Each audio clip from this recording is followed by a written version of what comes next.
program is the Active Center.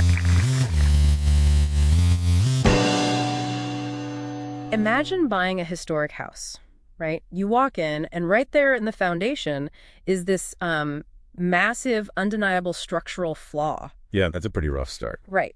So do you define the entire house by that catastrophic initial mistake? Or do you, define it by the original architectural blueprints? The exact instructions that eventually allowed for its repair. Exactly. We're cracking open a single source today, which is an essay outlining a classical liberal critique of the 1619 Project. And full disclosure to you, the listener, we aren't here to play politics or pick sides. No, definitely not. We're just exploring the architecture of this specific argument to see how this framework, views American history. So the 1619 Project argues that the nation's true founding is tied directly to the arrival of enslaved Africans, meaning America was fundamentally conceived in sin. Right, but this classical liberal critique rejects that framing entirely. They look at the guiding principles instead. Okay, so if they aren't looking at the structural flaw, they're looking at, well, what exactly? They argue a nation is defined by its ideals. Specifically, the Enlightenment concepts established in 1776, things like natural rights, individual liberty, and the sovereignty of the people. So going back to our house analogy, 1776 is that original blueprint. Yes, exactly. They view 1776 as this sort of moral revolution. Obviously, the structural flaw of slavery was undeniably present and horrific. Right, nobody's denying that. No, of course not. But the source argues the ideals of 1776 provided the necessary intellectual tools to eventually dismantle it. I see. So to replace that narrative with one of permanent sin, they argue, actually undermines the constitutional order that allowed for centuries of progress. Yeah, and the debate isn't just philosophical either. I mean, it's really rooted in how we interpret historical data. Right. So if 1776 was this moral revolution, how does the critique handle the 1619 Project's claim about the American Revolution? The idea that the colonists were mainly trying to protect slavery from the British. Well, they point to historians like Gordon Wood and Sean Willents who actually cite factual errors in that specific claim. Oh, really? What kind of errors? The historical record, according to this critique, shows there was no credible threat of abolition from the British Crown in 1776. So that couldn't have actually motivated the revolution. Wait, I'm stuck on another massive claim from the project, though. This whole idea of low-road capitalism. Right. Yeah, if Southern plantations were basically these massive profit engines, how can this critique possibly argue that slavery wasn't the foundation of American capitalism? Because, free market capitalism fundamentally relies on labor mobility. Yeah. I mean, it requires workers who can negotiate wages and, move freely to sell their skills. Right, which is the exact opposite of slavery. Exactly. And pro-slavery theorists actually hated that model.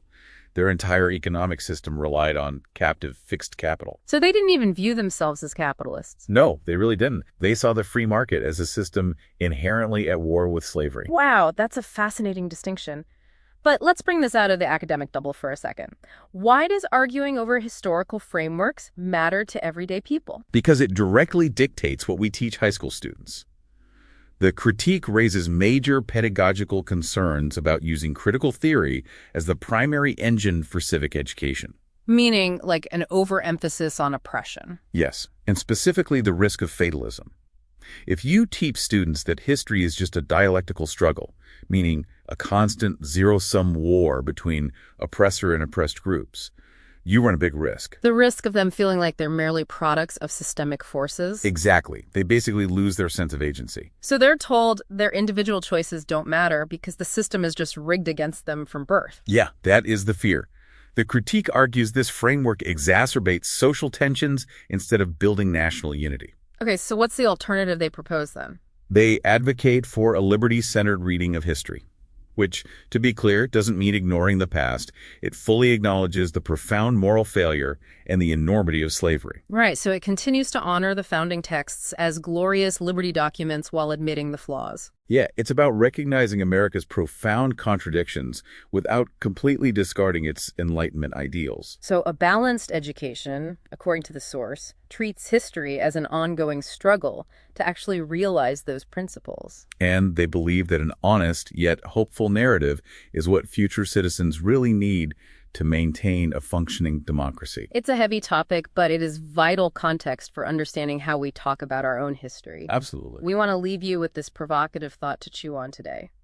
If teaching history is fundamentally about shaping future citizens, does focusing primarily on systemic flaws paralyze our individual agency? Or, on the flip side, does focusing entirely on our ideals blind us to the work we still have left to do? It's definitely something to think about.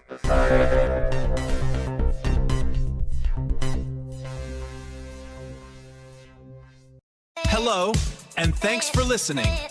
This is David Sepp and the Active Center team. For years, our mission has been to foster a community around engagement, health, and conversation. If you value what we do, please consider supporting us. We've started a GoFundMe to cover our production and operational costs, including those pesky social media fees. Your contribution, big or small, helps us keep going.